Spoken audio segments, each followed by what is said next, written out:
when you plan a power system, you want to get a good mix, realizing that there will be times, for example, when you do not have rain.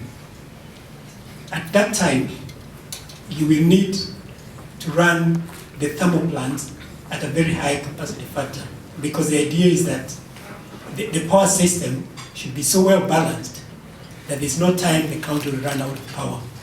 So you will keep the thermal there running at fewer hours, for example, when there's a lot of rain and you can get more generation from the hydros.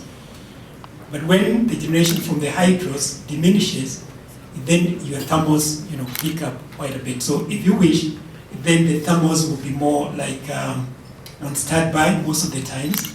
Most of the generation from the hydros is up here on the Tana River, Takwel and West Kenya on Sondu Mereu. Geothermal is in Okaria.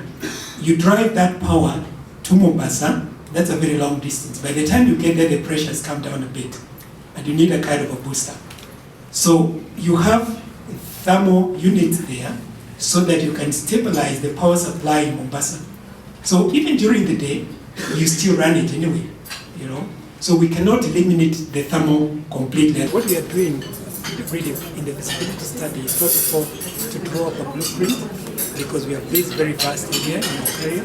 So the feasibility study will be trying to come up with a roadmap, so to speak, so that even as we tell investors to come, they can see exactly where they will be located. That will also give us an opportunity of knowing where to supply the power, where to supply the steam.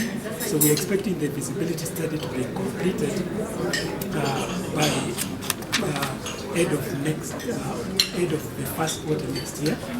And after that, we'll be inviting then proposals from various investors. However, even as we do this, through the Ministry of Industrialization, there are some people that have already expressed interest. There are some apparel companies that have visited Okaria because they are saying they'll be ready to come in quickly. That's a big company that expect to set up base in Kenya. The company is growing, and so you need to get profits so that you can have reserves that help you to get the contribution of your equity to go towards the new projects. As I mentioned, we have projects that are lined up, and when we borrow money to do these projects, it is expected that we contribute at least 30% as equity and 70% from debt, and that equity can only come from the profits as well as what we can raise from the other shareholders. Now, in terms of innovation, yes, we have innovations that have come in, particularly in the area of geothermal, where we are going flat out to utilize our wells which we drill, particularly when you consider the fact that developing a power plant takes a very long time. Typically, a geothermal power plant can take 7 to 10 years. So in that time, you've drilled some wells, and the steam lies idle for about 7 or so years.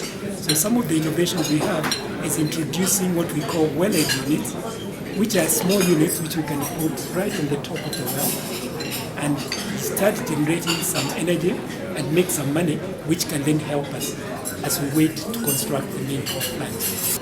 We are operating in an environment now where there's sufficient power for the economy, and going forward, we have lined up projects of about 300 to 500 megawatts that we expect to bring online in the next 4 or so years, and most of that will be geothermal, but we're also planning toward about 80 megawatts of wind plants